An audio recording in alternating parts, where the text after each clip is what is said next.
салом алейкум дӯстон. Анамин биное ки мебинед, ин дар ин бино яъне ки муҳаммад саллаллоҳу алайҳи васалам таваллуд шудааст, ба дунё омадааст. яъне ки аввал хонаи онҳо ҳамин ҷо будааст, ҷои зисти онҳо.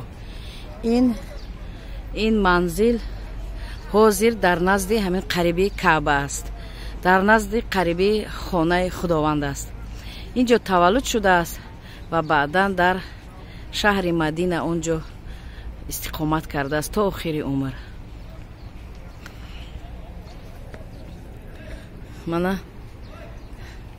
назди ҳамон хонаи худо анамин даромадгоҳҳо қатӣ медароем, дохили он ҷо аст.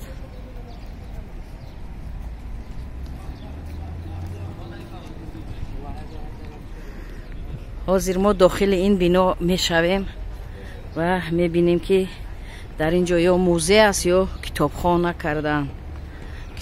кардан. Даромада мебинем.